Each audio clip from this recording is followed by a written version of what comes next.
धर्म संस्थापनार्थाय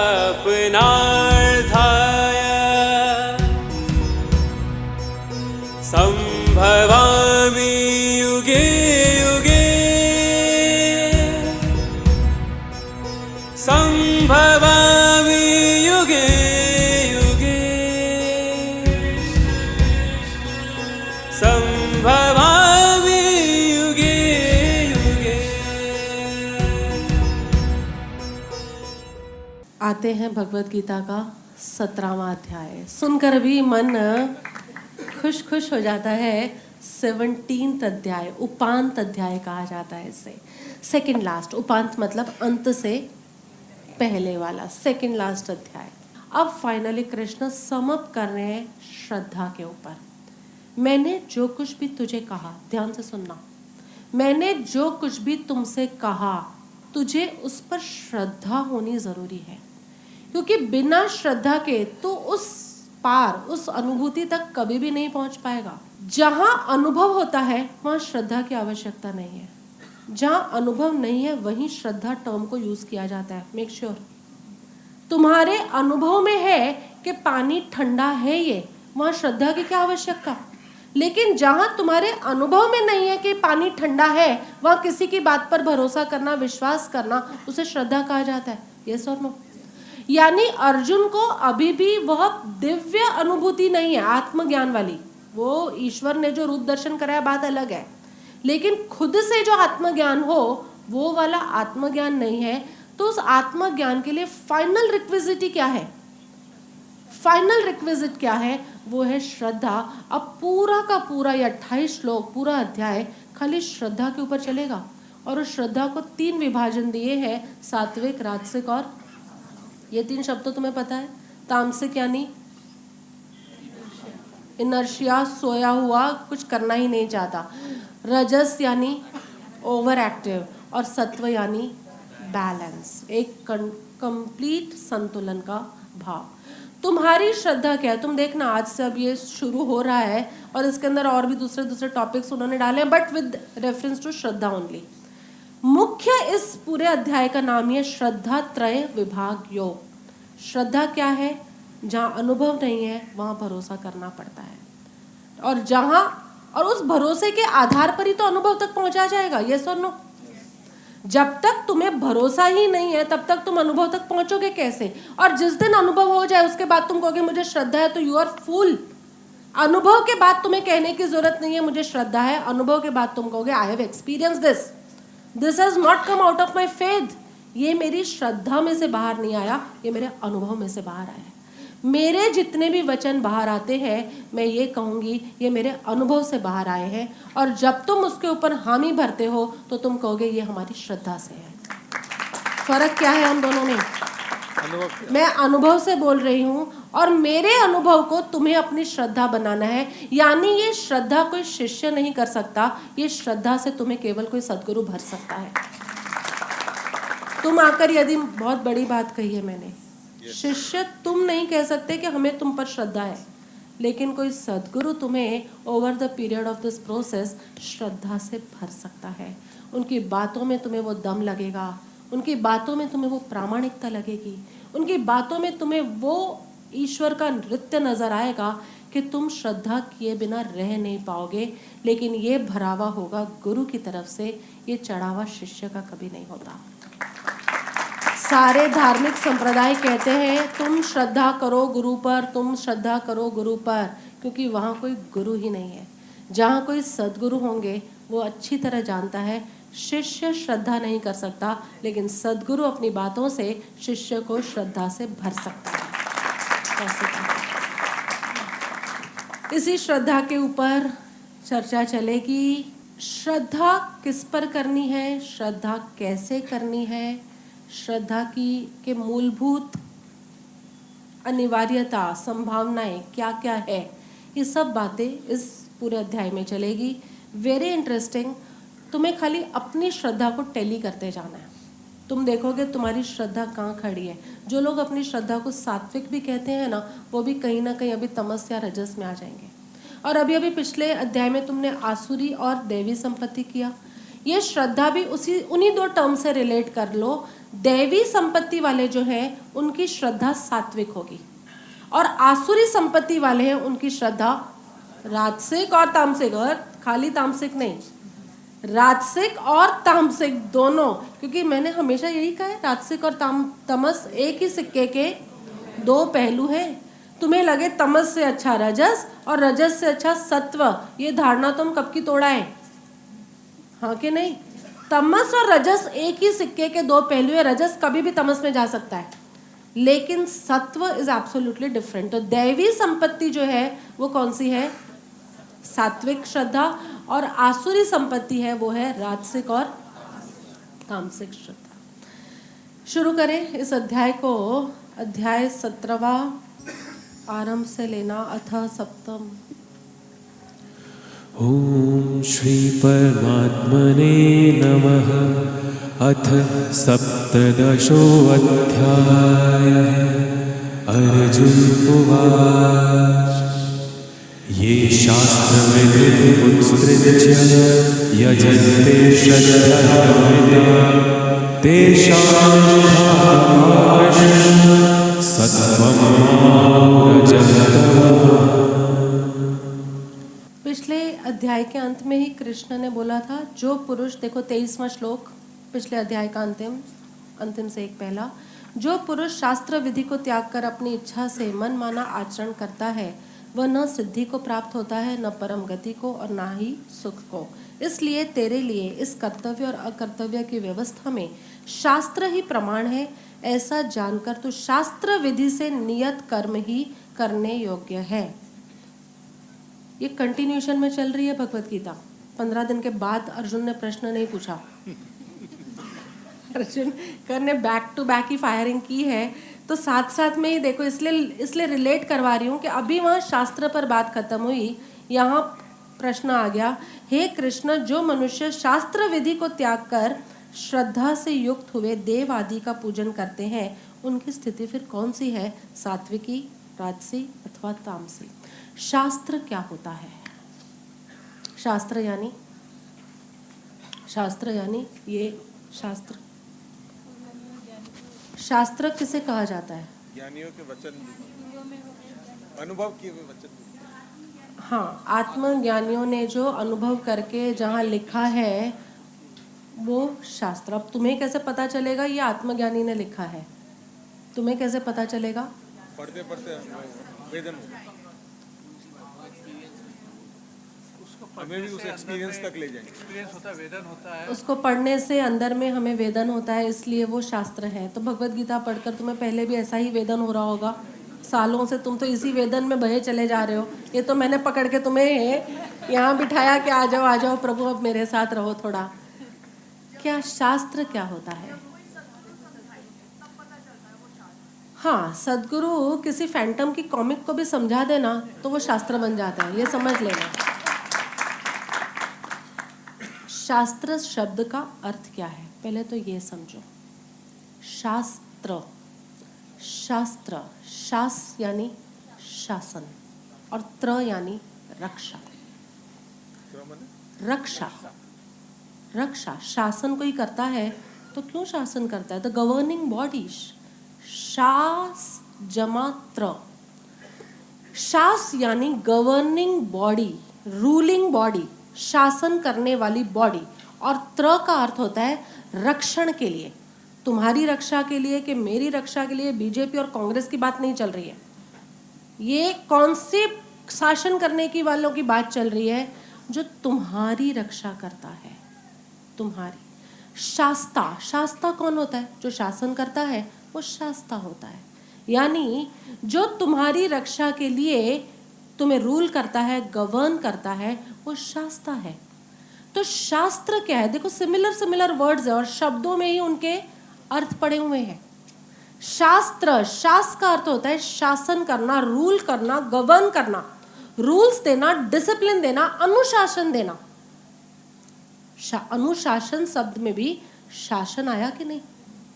अनु यानी पीछे और शासन यानी रूल करना। तो कोई ऐसा रूलर है जो तुम्हें पीछे चलाने के लिए कुछ डिसिप्लिन्स दे रहा है, अनुशासन दे रहा है, लेकिन ये पीछे चलाना क्यों चाहता है? बिकॉज तुम्हारी रक्षा करना चाहता है।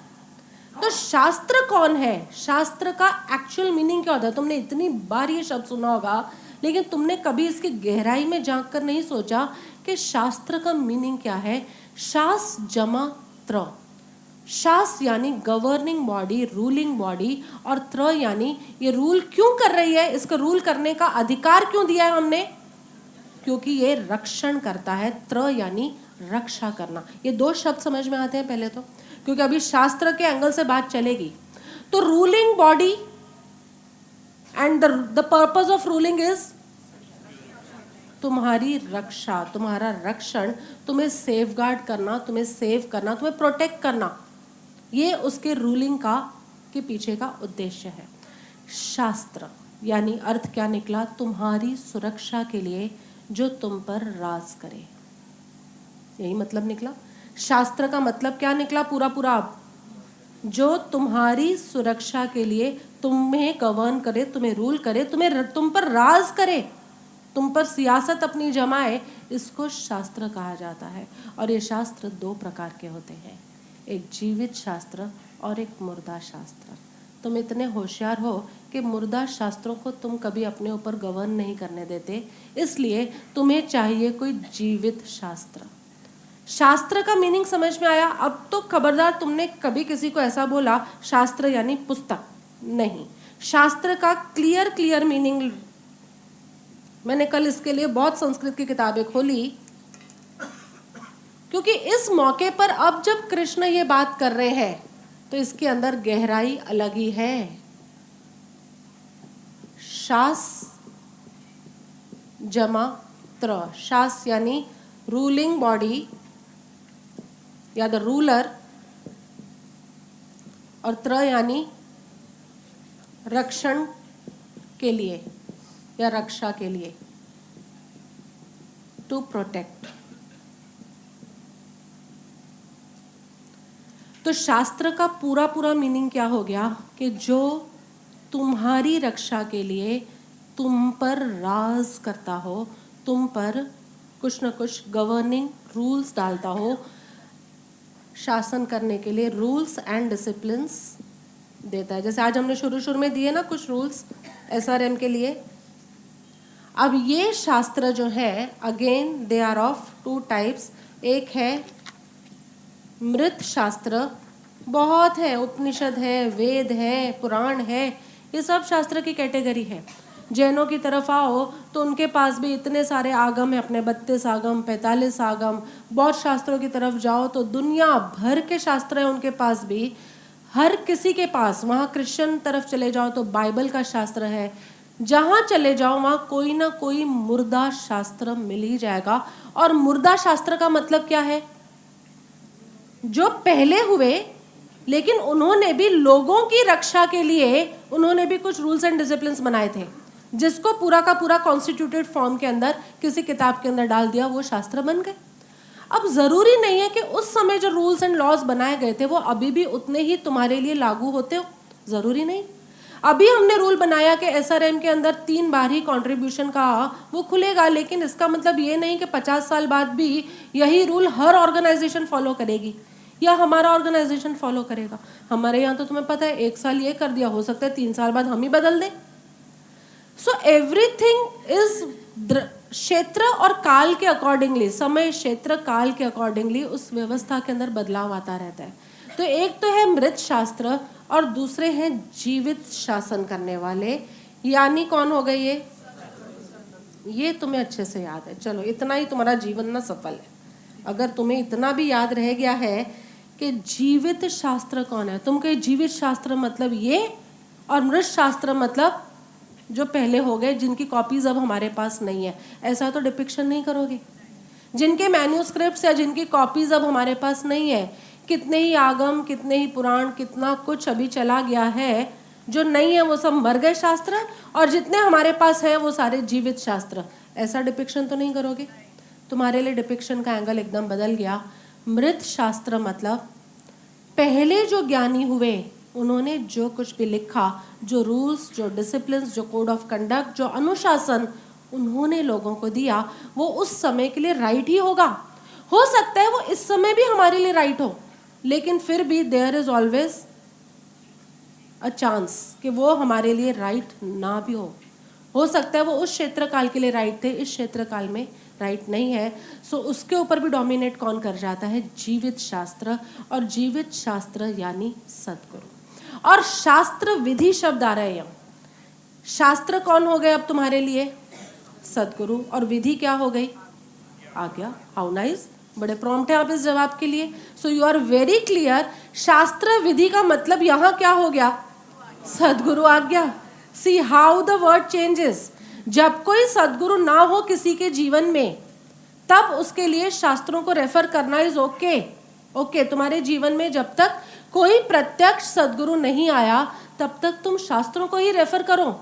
लेकिन जब कोई प्रत्यक्ष सद्गुरु आ गया उसके बाद भी तुम थोड़ा शास्त्र से देख रहे हो, थोड़ा गुरु से देख रहे हो, ये तुम्हारा स्वच्छंद है। उसके बाद तुम्हें केवल शास्त्र विधि यानी गुरु आज्ञा के अनुसार ही चलना है। ये बात कब चल रही है? ये बात कहाँ चल रही है? कब चल रही है? 17वां अध्याय भगवत गीता पूर्णता की तरफ जा रही है। और भगवत गीता पूर्णता की तरफ जा रही है, उसके साथ साथ द्वापर युग भी पूर्णता की तरफ जाने की तैयारी में है। द्वापर युग पूर्णता की तरफ जाएगा तो उसके बाद उन्हें अच्छी तरह पता है कि कलयुग का प्रवेश होने जा रहा है। भगवान कृष्ण के जाने के 150 साल बाद ही कलयुग का बिगनिंग हो गया। तो जहाँ कलयुग आएगा वहाँ लोगों के पास वैसे तो शास्त्र ही नहीं रहने वाले। जो शास्त्र उस समय थे वो अब रहने भी नहीं वाले, लेकिन फिर शास्त्र विधि से चलना यानी क्या?